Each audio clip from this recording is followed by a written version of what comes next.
Bonjour et bienvenue sur ce premier cours de classe inversée. Au dernier cours, nous nous posions la question de savoir comment le sang faisait pour circuler entre les organes et leur distribuer les éléments dont ils ont besoin et aussi leur permettre de se débarrasser des déchets qu'ils produisent lors de leur fonctionnement. Vous aviez fait l'hypothèse d'une circulation sanguine sous forme de cycle et pour vérifier cette hypothèse, une dissection de cœur de poulet a été faite en classe. C'est d'ailleurs elle que l'on peut retrouver, puisqu'elle a été filmée par un élève avec son téléphone, à la suite de cette vidéo. Oui. Ah ok, d'accord.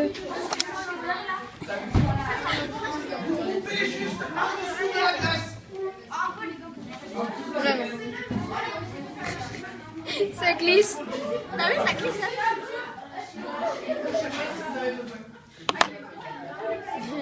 C'est dégueulasse. Ça saigne ou pas, toi? Oui, Sérieux? un peu. Mais c'est bon, vas-y, on repose. On essaye comme ça. Ah, c'est quoi? Fais pas, vas-y, on repose. Ah, ok, tu l'as vu. T'as du sang séché.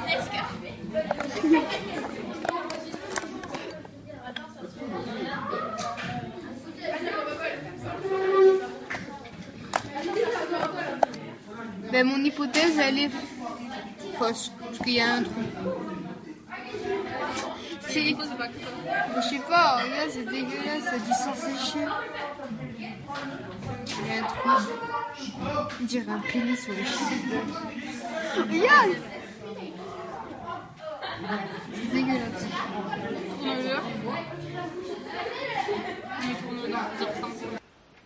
Bon, j'espère que les choses sont un peu remises en mémoire. Juste pour information, une photo qui montre le résultat de cette dissection ainsi qu'un petit schéma explicatif.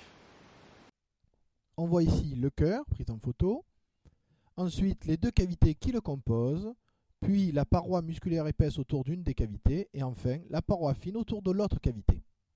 Bien, nous savons maintenant que le cœur est cloisonné et qu'il possède plusieurs cavités.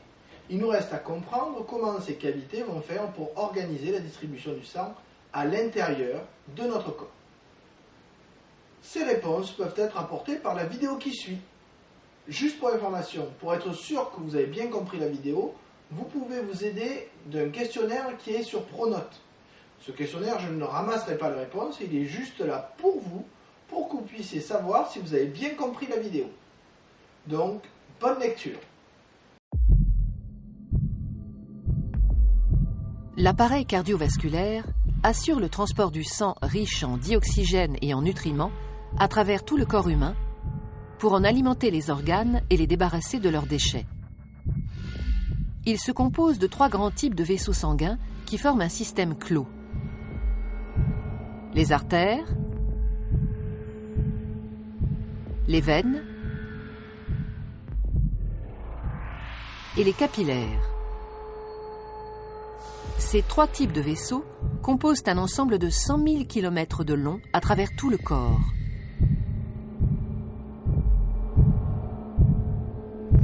Une artère transporte le sang du cœur vers les organes.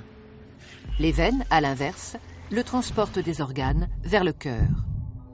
L'artère est donc un vaisseau partant du cœur. La veine, un vaisseau arrivant au cœur.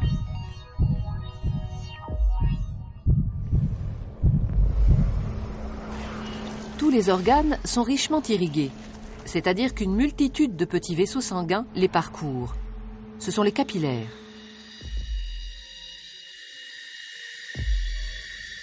Les capillaires relient entre elles artères et veines dans les organes. C'est donc au niveau de ces vaisseaux très fins que les échanges se font entre le sang qui apporte nutriments et dioxygène et les organes qui se débarrassent du dioxyde de carbone et des autres déchets. Plus un organe est actif, plus l'apport de sang et les échanges sont importants. Les échanges ne sont possibles que parce que le sang circule en permanence dans les vaisseaux en sens unique. Il est mis en mouvement par le cœur qui fonctionne comme une pompe. Ce moteur de la circulation sanguine est un muscle creux et cloisonné.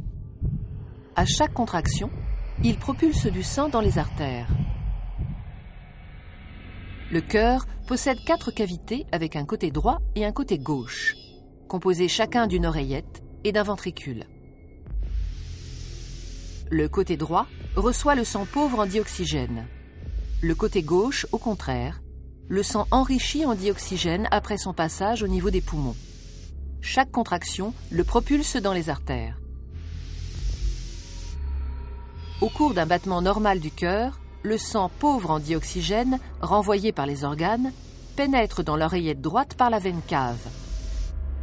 La contraction de l'oreillette droite le fait passer dans le ventricule droit, qui, en se rétractant à son tour, l'expédie dans les poumons par l'artère pulmonaire. Après son passage dans les capillaires des alvéoles pulmonaires, le sang est enrichi en dioxygène et débarrassé de son dioxyde de carbone. Il revient alors dans l'oreillette gauche par les veines pulmonaires. La contraction de l'oreillette gauche le pousse dans le ventricule gauche, qui le propulse lui-même dans l'aorte pour être distribué dans les artères de l'ensemble du corps. Et ce cycle, vital pour l'organisme et l'être humain, se répète à l'infini.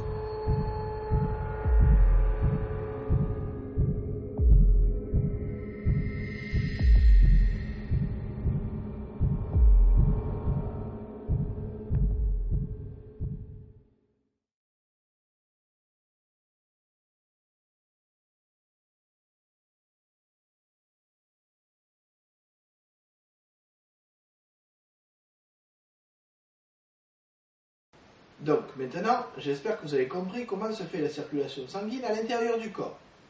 Vous pouvez donc noter, à la suite de votre cours, le résumé qui va apparaître sur l'écran.